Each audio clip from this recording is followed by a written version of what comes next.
Hal ini seperti yang ada di dalam kaidah fikih, al-hukmu idza dhaqa ittasa'a wa idza ittasa'a dhaqa.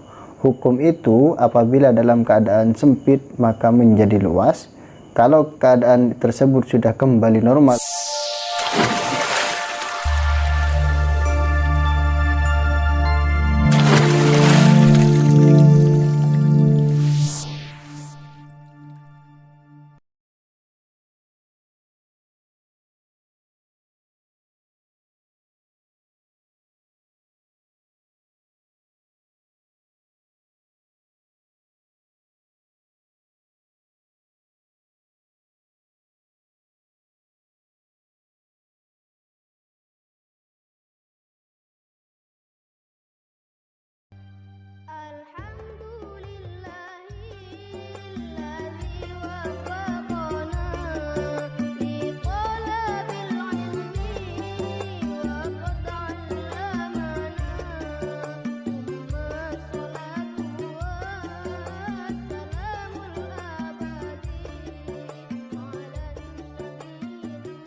Assalamualaikum warahmatullahi wabarakatuh.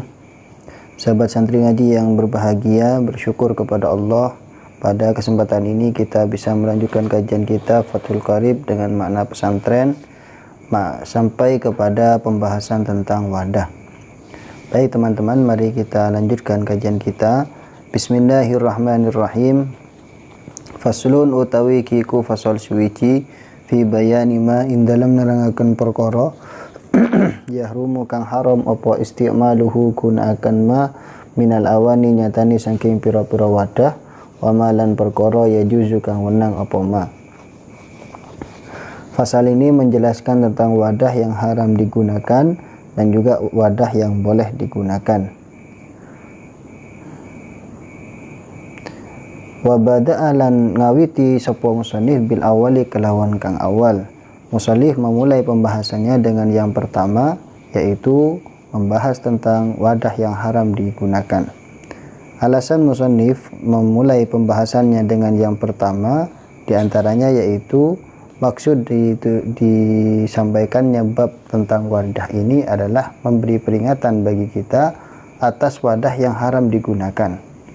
Dan juga wadah yang haram digunakan itu termasuk khilaful asal, sehingga musannif memulai pembahasannya dengan yang pertama, yaitu membahas wadah yang haram digunakan.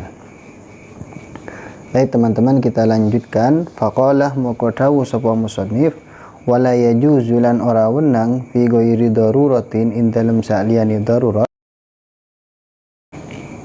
li rajulin gatwe wong lanang awi mra'atin utawa wong wadon apa isti'malu syai'in gunakan suwici-wici min awanil dhahabi saking pira-pira wadah emas wal fiddati lan perak la fi aklin ora ing dalem mangan wala fi syurbinan ora ing dalem ngombe wala ghairihi malan ora ing dalem saliyane akal lan syurub. Artinya tidak boleh atau haram kecuali dalam keadaan darurat bagi laki-laki ataupun perempuan menggunakan sesuatu dari wadah yang terbuat dari emas dan perak. Tidak boleh digunakan sebagai wadahnya makanan atau minuman atau selain dari keduanya tersebut. Maksudnya haram bagi kita umat Islam menggunakan wadah yang terbuat dari emas atau perak kecuali darurat. Lafal haram di sini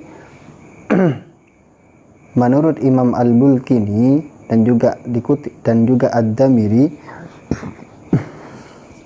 menyampaikan bahwa keharaman menggunakan wadah yang terbuat dari emas dan perak itu termasuk minal kabair atau termasuk dosa besar. Sedangkan menurut Imam Ad-Ra'i nukil dari jumhurul ulama menyampaikan bahwa menggunakan wadah yang terbuat dari emas dan perak itu termasuk shaghair atau dosa kecil. Pendapat yang disampaikan oleh Al-Adra'i inilah yang mu'tamad. Keharaman itu berubah hukumnya menjadi boleh ketika darurat keadaannya atau dibutuhkan menggunakan wadah yang terbuat dari emas dan perak. Contohnya begini teman-teman, ada seorang dokter menyampaikan kepada kita yang mempunyai penglihatan yang kurang jelas, misalnya berkata dokter tersebut, penglihatan kita akan kembali normal apabila kita menggunakan celak yang wadahnya itu terbuat dari emas atau perak. Sampai kapan kita diperbolehkan menggunakan wadah yang terbuat dari emas dan perak dalam kasus ini? Ya tentu sampai penglihatan kita normal kembali. Nah, kalau penglihatan kita sudah normal kembali, wajib bagi kita hukumnya menghancurkan wadah yang terbuat dari emas dan perak itu, dan kembali status hukumnya menjadi haram menggunakan wadah yang terbuat dari emas dan perak. Hal ini seperti yang ada di dalam kaidah fikih, al-hukmu idza dhaqa ittasa'a wa idza ittasa'a dhaqa. Hukum itu apabila dalam keadaan sempit maka menjadi luas. Kalau keadaan tersebut sudah kembali normal kembali, maka hukum dipersempit kembali. Artinya kalau darurat maka diperkenankan menggunakan wadah yang terbuat dari emas, tetapi kalau kedaruratannya itu sudah hilang, haram kembali menggunakan wadah yang terbuat dari emas dan perak.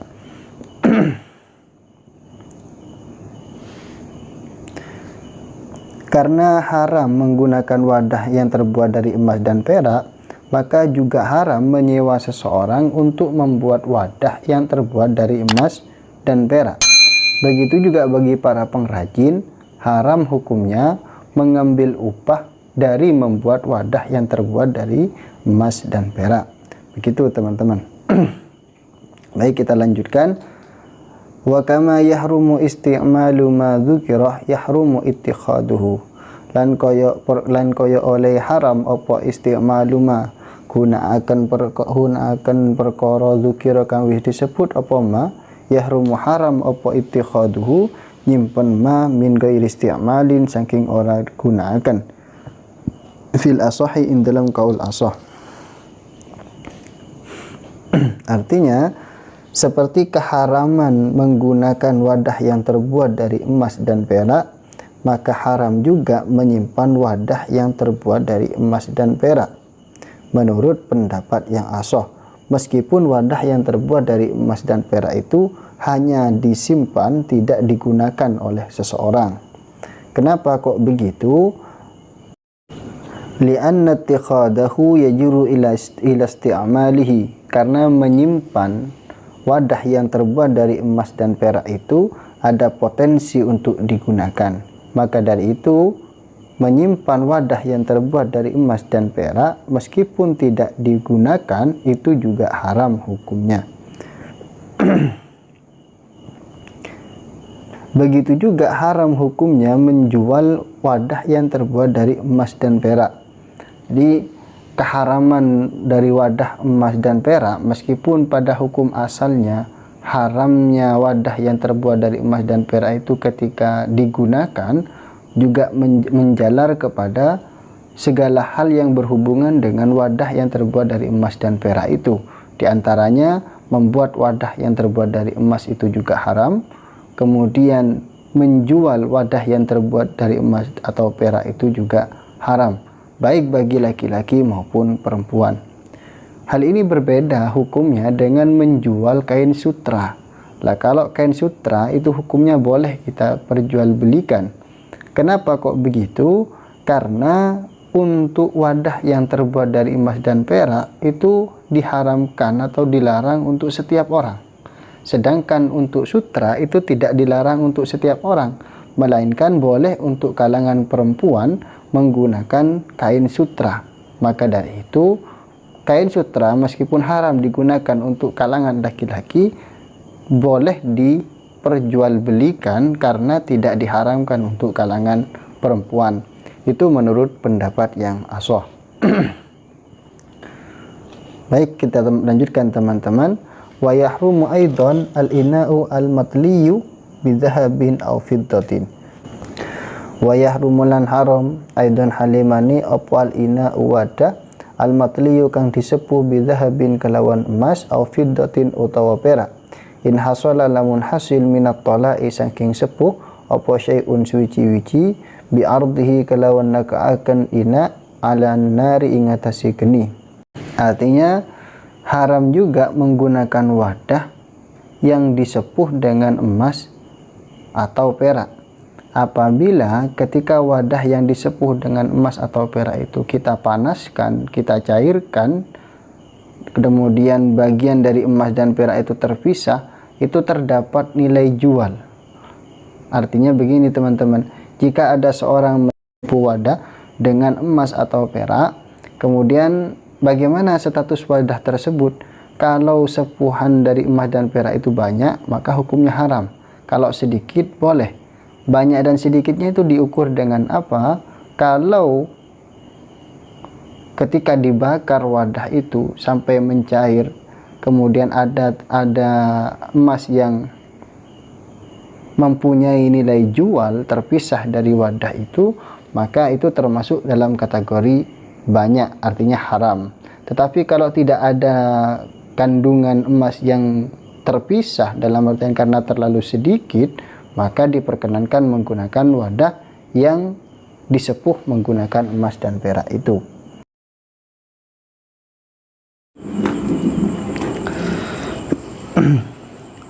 Wa yajuzu lan wenang apa istimalu ina'i ghairihima gunaaken wadah saliyane emas lan perak, ai ghairi dhahabi tegese saliyane emas wal fiddati lan perak, minal awani nyatane saking pira-pira wadah an-nafisati kang idi, kaina yakutin koyok wadah saking yakut.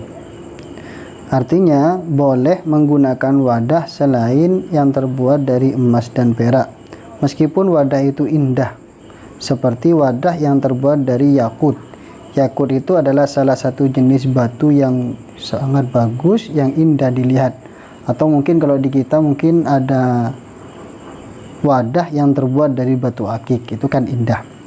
Namun kata-kata yajuzu di sini juga termasuk di dalamnya wadah yang boleh kita gunakan tapi makruh hukumnya, seperti wadah yakut ini.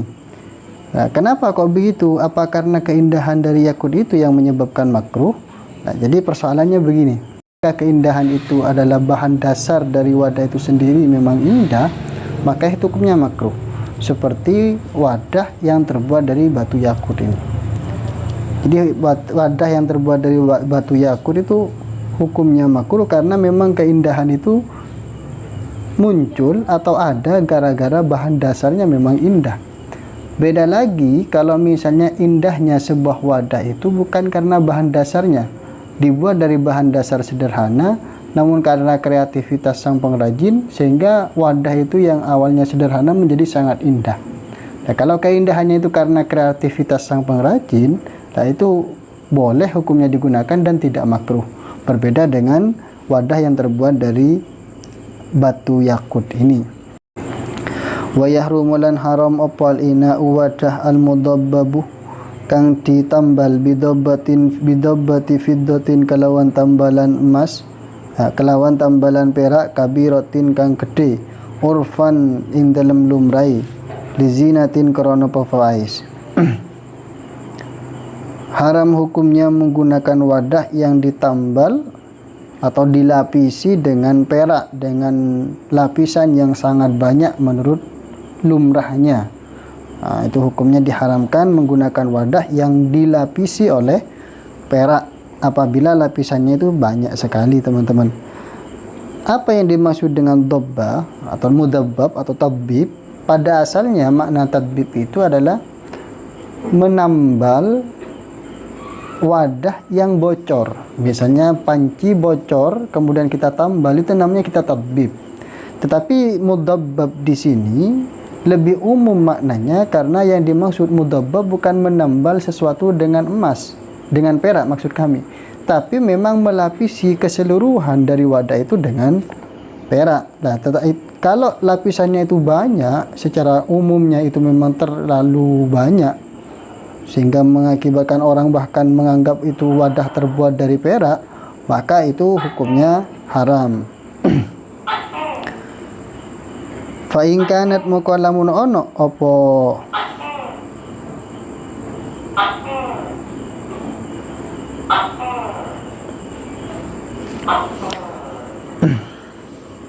Paingkanat mukalamun ono apa fiddah iku kabiratan ake, iku kabiratan gede li hajatin krono hajat, jaza maka wenang apa ina ma'al karohati semertani makruh. Apabila besarnya atau banyaknya lapisan itu ternyata karena ada kebutuhan, misalnya seperti contoh yang pernah saya sampaikan bahwa dokter menyampaikan begini dan begitu atau kepentingan yang lain, maka hukumnya boleh meskipun lapisan dari perak itu besar atau banyak, boleh ketika ada kebutuhan dan kebutuhan itu memang mendesak, tapi hukumnya makruh. Au sogiratan urfan li zinatin, au sogiratan utawa cili urfan ing dalam lumrahe li zinatin krono pepais, kurihat moko dimakruhaken apa sogirah. Au li hajatin utawa krono hajah, fala tukrahu moko ora dimakruhaken apa sogirah.